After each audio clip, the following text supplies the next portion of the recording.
देखिए, राजनीति में ये सब बातें कहने की होती हैं और करना कुछ और होता है, कहना कुछ और होता है। हमने देखा कि जो नीतीश कुमार कहते थे मर जाऊँगा लेकिन नहीं जाऊँगा, वो भी उस पाले में पहुँच जाते हैं। तो राजनीति में समझना पड़ेगा कि किस तरह से लोग अपने मौके को देखकर फ़ायदा उठाते हैं और चूँकि इस समय मौका कहीं न कहीं मांझी के हाथ में है, तो लगातार वो कह रहे हैं कि भाई मेरा अब 1 रोटी से पेट नहीं भरेगा, कम से कम 2 रोटी तो मुझे दीजिए। ललन सिंह भी खामोश हैं, बहुत ज़्यादा नहीं बोल रहे हैं, तो कहीं इनका जो गठजोड़ ना हो जाए, कहीं इनका एक साथ जो कह सकते हैं मिलन ना हो जाए और यहाँ पर जेडीयू और बीजेपी जो अभी बहुत ज़्यादा उत्साह में दिखाई दे रहे हैं, कहीं उनके मंसूबों पर पूरी तरह से पानी ना फिर जाए। ऐसे में क्या बीजेपी और जेडीयू जो लगातार अपने पास सारे के सारे पद रख कर बैठ गए हैं, क्या ऐसे में इक्का-दुक्का पद और भी देते हुए नज़र आएँगे?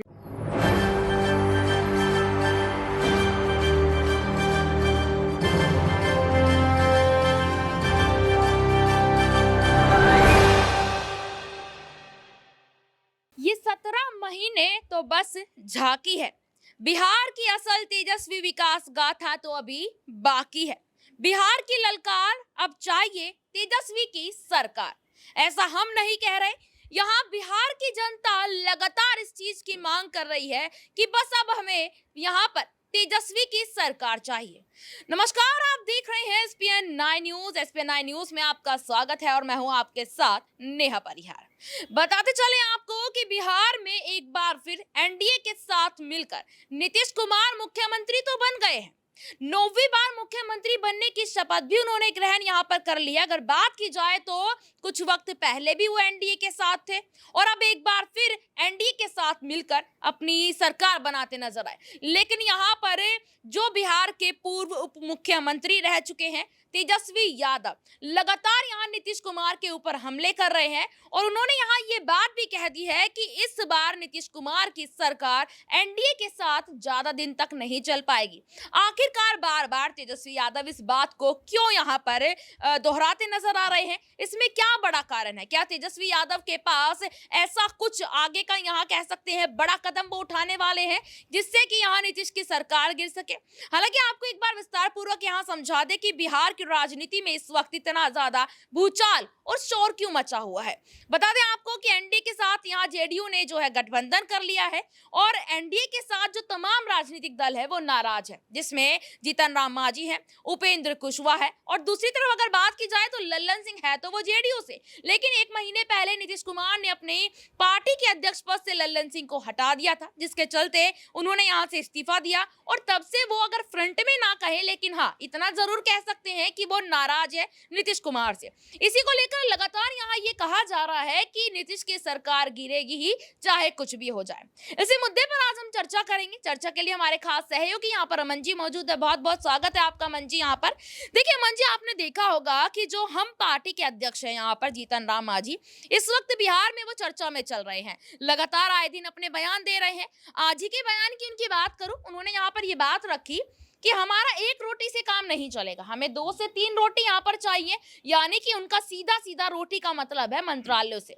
उनका कहना है मेरे बेटे को हमेशा की तरह एक ही मंत्रालय बार बार थमा देते हैं, क्या कोई और मंत्रालय हमें नहीं दे सकते? या फिर एनडीए को भरोसा नहीं है, भाजपा सरकार को भरोसा नहीं है कि हम और हमारे बेटे और भी मंत्रालय यहाँ संभाल सकते हैं?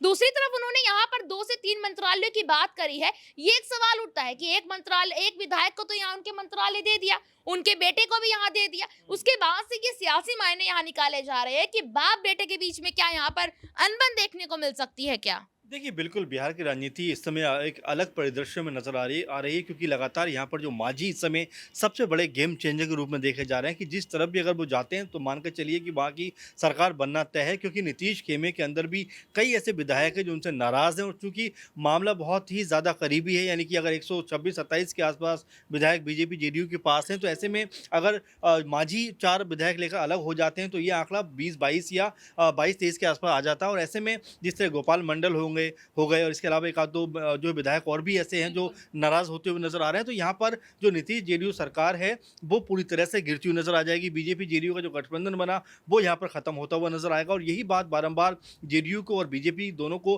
परेशान कर रही है। आप लगातार देख रहे होंगे कि जिस तरह से सम्राट चौधरी हैं, उप मुख्यमंत्री भी हैं, दिल्ली से बिहार और बिहार से दिल्ली का लगातार दौरा करते हुए दिखाई पड़ रहे हैं, जिससे ये समझा जा सकता है कि बिहार में अभी स्थिति उनके कंट्रोल में नहीं है। अगर मांझी ने ऐसे ही बयानबाजी करते रहे, इस तरह से ही अगर अगर वो बातें रखते रहे तो ये मानकर चला जाएगा कि फ्लोर टेस्ट में भी वो बड़ा जो है धोखा एक तरीके से नीतीश कुमार को दे सकते हैं। हालाँकि वो ये बात कह रहे हैं कि मैं भले ही उनसे नाराज़ हूँ, लेकिन मैं उनके खिलाफ नहीं जाऊँगा। लेकिन देखिए राजनीति में ये सब बातें कहने की होती हैं और करना कुछ और होता है, कहना कुछ और होता है। हमने देखा कि जो नीतीश कुमार कहते थे मर जाऊँगा लेकिन नहीं जाऊँगा, वो भी उस पाले में पहुँच जाते हैं। तो राजनीति में समझना पड़ेगा कि किस तरह से लोग अपने मौके को देखकर फ़ायदा उठाते हैं और चूँकि इस समय मौका कहीं न कहीं मांझी के हाथ में है, तो लगातार वो कह रहे हैं कि भाई मेरा अब 1 रोटी से पेट नहीं भरेगा, कम से कम 2 रोटी तो मुझे दीजिए, ताकि जो उनके 4 एमएलए हैं, उनमें उनकी पार्टी को अगर 2 मंत्रालय मिलते हैं, 2 मंत्री बनते हैं उनके खेमे से, तो ये उनके लिए बेहतर बात होगी और यही बात वो बारंबार कह रहे हैं। अब ऐसे में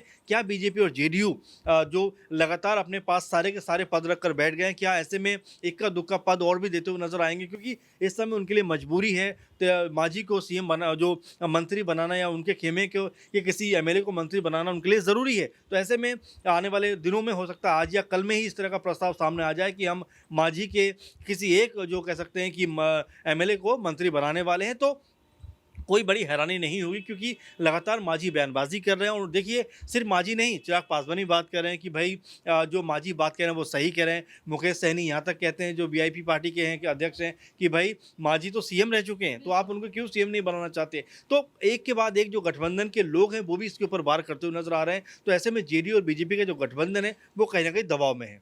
बिल्कुल, यहाँ पर जेडीयू और यहाँ पर जो एनडीए का गठबंधन देखा जा रहा है वो इस वक्त दबाव में तो है और इसी के चलते यहाँ फ्लोर टेस्ट की जो तारीख है वो 10 फरवरी यहाँ पर रखी गई, लेकिन जानकारी के लिए बता दें कि ये तारीख आगे बढ़ा दी गई है, 12 तारीख यहाँ पर कर दी गई है, जिसको देखकर बिल्कुल यहाँ ये कहा जा सकता है कि यहाँ पर जो एनडीए और जेडीयू का जो गठबंधन है वो इस वक्त डर डर कर यहाँ कदम रखता नजर आ रहा है। यहाँ पर आपको बता दें कि जिस तरीके से अमन जी ने यहाँ पर एक बात कही राजनीति को लेकर, वाकई में यहाँ ये कहा जा सकता है कि इस राजनीति में कभी भी किसी भी मंत्री या नेता के बयान पर भरोसा नहीं किया जा सकता। जैसे कि अभी यहाँ पर बताया कि एक वक्त पर नीतीश कुमार ये कहते नजर आते थे कि मर जाएंगे लेकिन उनके साथ नहीं जाएंगे। गृह मंत्री अमित शाह कहते थे कि कभी भी नीतीश के लिए यहाँ पर दरवाजे जो है वो बंद है, कभी नहीं खुलेंगे भाजपा के लिए, लेकिन देखिए खुल भी गए। तो इस राजनीति में जहां किसी नेता को अपना फायदा दिखता है तो वो अपने सारे वादों को तोड़ता हुआ आगे चलता है। इसी तरीके से यहाँ पर जीतन राम मांझी के बेटे संतोष सुमन ने कह तो दिया है कि वो एनडीए के साथ रहेंगे, लेकिन अगर आज उनसे मंत्रालय छीन लिया जाता है तो वो रातों रात यहाँ पर सरकार यानी कि अपना दल बदलते नजर आ सकते हैं। उपेंद्र कुशवाहा की यहाँ पर बात करिए, साथ ही साथ यहाँ पर बात करें गोपाल मंडल की, जो कि नीतीश के विधायक है। तो गोपाल मंडल के साथ 3 से 4 विधायक और हैं जो नीतीश से नाराज है। ऐसा नहीं हो सकता है कि अगर विधायक आपके पास ज्यादा है तो उन विधायकों में यहाँ आवाज ना आए टूट फूट की। तो देखिए क्या लगता है आपको यहाँ पर अमन जी की नीतीश कुमार के विधायक क्या उन्हीं को धोखा दे सकते हैं, उन्हीं के बारे में बोलते नजर आ सकते हैं, जिस तरीके से यहाँ पर आपने देखा बिहार में विधायकों को खरीद फरोख्त की बातें सामने आ रही हैं?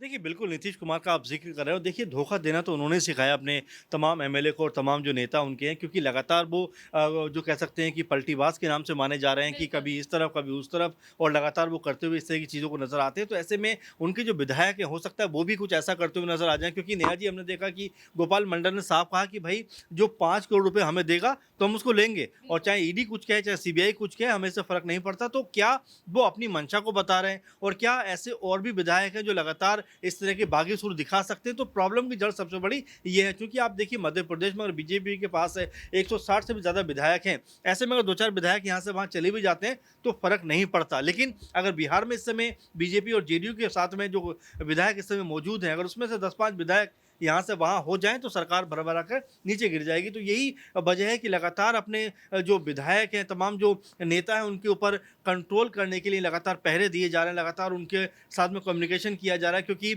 ऐसा भी कहा जा रहा है कि ना सिर्फ जो है बीजेपी ऐसा काम करती है, बल्कि आरजेडी जो सम्राट चौधरी वो ये बात कह रहे हैं कि आरजेडी लगातार इस कोशिश में है कि जेडीयू और जो है बीजेपी के तमाम विधायकों को तोड़ा जाए, अपने खेमे में मिलाया जाए। अगर ऐसी खबरें हैं तो आप ये मानकर चलिए कि कोई बड़ा खेला बाकी बिहार में होने वाला है, क्योंकि तेजस्वी पहले ही कह चुके हैं कि बिहार में अभी खेल खत्म नहीं हुआ राजनीति का, और हो सकता है कि कोई बड़ा उलटफेर जो है वो विधानसभा के दौरान यानी कि जब फ्लोर टेस्ट होगा उस दौरान होता हुआ नजर आए। तो ऐसे में अभी संभावनाएं कही हैं, कयासबाजियां कही हैं, लेकिन देखिए जिस तरह से तेजस्वी की चुप्पी है, लालू खामोश हैं, वो अपने आप में एक बड़ा तूफान लाने को तैयार है। मुझे लग रहा है ऐसा, क्योंकि ललन सिंह भी खामोश हैं, बहुत ज़्यादा नहीं बोल रहे हैं। तो कहीं इनका जो गठजोड़ ना हो जाए, कहीं इनका एक साथ जो कह सकते हैं मिलन ना हो जाए, और यहाँ पर जेडीयू और बीजेपी जो अभी बहुत ज़्यादा उत्साह में दिखाई दे रहे हैं, कहीं उनके मंसूबों पर पूरी तरह से पानी ना फिर जाए। बिल्कुल, यहाँ पर बता दें आपको कि इस वक़्त बिहार में कहीं जिस तरीके से यहाँ खरीद-फ़रोख्त की बात की है विधायकों की, न यहाँ पर एनडीए बात करें तो यहाँ पर नीतीश कुमार को ही अपने विधायकों का डर नहीं, यहाँ पर आरजेडी को भी अपने विधायकों का डर है।